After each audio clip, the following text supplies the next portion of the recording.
Welcome back to the Kick and Post YouTube channel. Figured we hit this Monday Night Football preview. Got the Rams and Cardinals playing tonight. But without further ado, let's hit that intro first.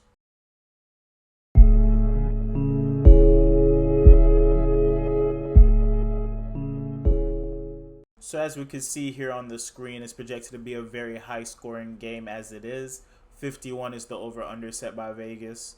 Even with guys like Tyler Higbee, Darrell Henderson being out, Chase Edmonds still being out, it's still expected to be fireworks. I feel like that over is definitely at a really high point, but it could definitely still hit due to the fact that Jalen Ramsey is going to be missing this game due to COVID-19 protocol. Now, I was liking Arizona as the winner of this game before that came to fruition, roughly an hour ago, them saying that guys would be missing the game. But even more so now, as to seeing that big piece on the secondary being missing and Kyler having the full set of his roster in terms of receivers to throw to just be able to go off and kind of do whatever he wants. That pass rush definitely doesn't have as much of an effect when they're missing their secondary to kind of, lock guys up to a certain degree before the pass rush is able to kind of pounce. And with a guy like Kyler who's already mobile, you kind of needed a lockdown CB in the back to kind of lock up D-Hop and guys like that. So going to be a huge struggle for the secondary, in my opinion, going against Arizona with Hopkins another week healthy, Christian Kirk doing his thing in that secondary role, AJ Green back, hopefully to a decent degree of what he was doing earlier in the season, and then the addition of Zach Ertz has been amazing for a guy like Colt McCoy, but maybe now him and Kyler could kind of get on the same page as well. But the main reason I wanted to do a preview is so that we could go ahead and check out some of this fantasy projections and how a lot of this will play out, right? And if you stashed a guy like Sony Michel, this is the weeks you stash him for him to be the workhorse.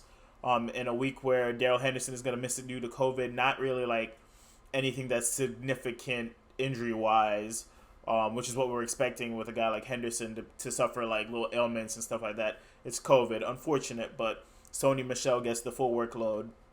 It'll be interesting to see what he does against this Arizona front. Projected 15.66. I think if he falls into the end zone, that's an easy projection for him to hit. I thought this would be a high-scoring game, so he might not get as many touches as we'd like, but he's not a bad pass catcher in his own right, so he might get some work out of the backfield where that is concerned as well. On the other side of the running back field, though, his backmate on the other side of the field, Arizona's James Conner, the 11.47 seems very low to me. And I understand that the Rams, the strength of their defense is that line, but I feel like one touchdown and some more of that receiving work that he'll get, seeing that there's still no Chase Edmonds, him being the main back, that's a little bit of an under projection, in my opinion. If I'm a James Conner owner, I'm definitely trotting him out there. Hopefully you left that spot open in your flex for him going into this game. Both quarterbacks I expect to have a really good game. Huge passing yardage from both guys due to the fact that this will be high scoring. Whichever quarterback is down is going to be expected to throw the ball to stay in the game. So I like both quarterbacks, especially in DFS, which will make a DFS showdown lineup here in a moment. Looking at Cooper Kupp, 23.2 is his projection. Insane. And this league does have a boost for going over 100 yards receiving, but Cooper Kupp has been showing out all year. If we look at his stats, we're looking at no game under 10 points all year. We're looking at minimum 9 targets a game at minimum, but we're averaging closer to 11 targets a game, right? Hasn't had a game under 5 receptions yet. Been a model recipient of health the whole year, which is something you need to put up this kind of stats. And already at how many touchdowns? Let's count it out real quick. 2, 4, 6, 8. Who do we appreciate? No, I'm joking. I think he's at roughly 11 to 12 touchdowns. It's been a monster year for a guy like Cooper Kupp, who it looks like is on his way to chase some of Calvin Johnson's single season records. And if he stays healthy, the course of action going against Seattle, whose secondary is nothing really to worry about. Baltimore, who's going to be missing a guy like Marlon Humphreys, so that's another secondary that he could kind of torch. Minnesota secondary can be had. We saw how they kind of wavered against a Pittsburgh team that was down 29-0 and rallied all the way back pretty much to make that a game. Not 29-0, I think it was 19-0. You get the point. Was down a lot to a little and was able to rally back with their pass catchers. And then they play San Francisco to close it out, which at that point, he should be really close to the record. If not, and they're going to have him play the whole thing out most likely. But yeah, crazy year for a guy like Cooper Kupp, who was being underestimated going into the year. I was one of the ones actually wasn't too big on drafting him early, and boy was I wrong. So we hop right into D-Hop on the other side of the field. And another week of him possibly being more healthy. He did come back last week, only played 74% of snaps. Not 25, 74% of snaps. 2 for 2, a touchdown in there that saved his fantasy day. But you were still seeing they were kind of holding him back. Now, I'm not sure if this is the game we let him loose, right? His projections are at 14.81, but I do not see how, if he's healthy, he doesn't surpass that, seeing as there's no Jalen Ramsey to cover him. And you don't want your number 2 on a guy like D-Hop. So it could be a very big D-Hop week.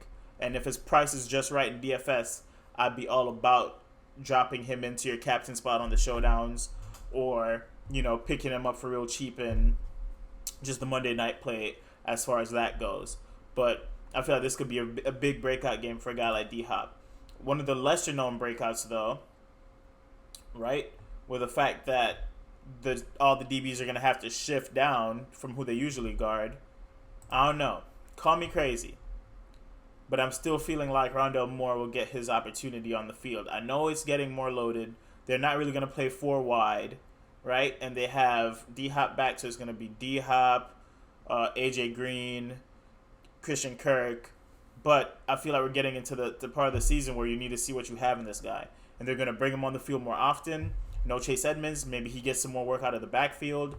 And maybe this is his night to kind of like show out. Monday Night Football, bright lights, national TV. Maybe it's time, I don't know if it's just a soft spot I have for the rookie, but I feel like this is his time to really step up and do something huge on a big stage. So I like him as a sleeper play for you and the DraftKings play as well.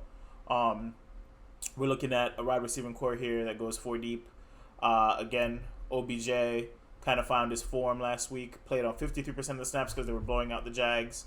But the week prior, when they played Green Bay, was getting the targets, had a deep touchdown, even though they got blown out by Green Bay. I feel like he's finding his legs.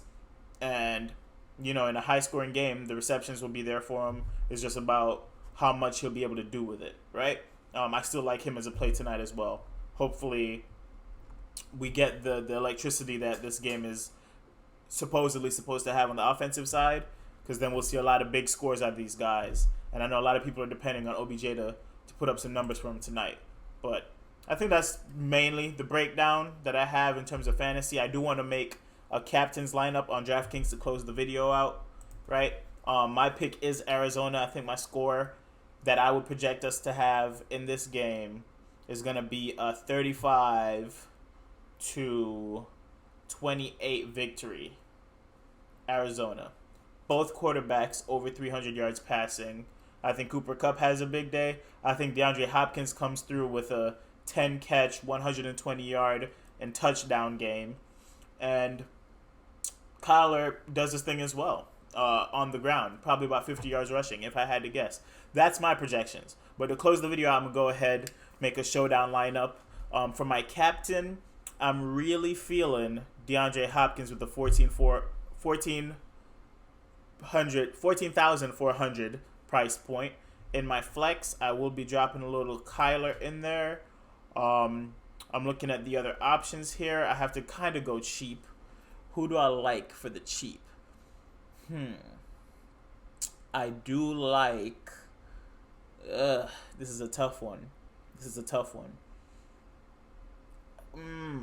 I like OBJ. We're going to get him in there. I like Sony Michel. Got to get him in there. What's my values at? I have 5,500 to spend per player.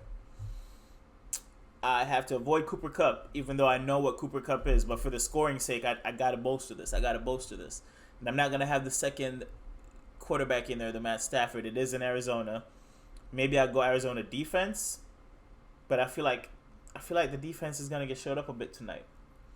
I might go defense. All right. So now I have 7,800 to spend on my last player. And it's so close. I could have snuck in Van Jefferson in there, but what to do?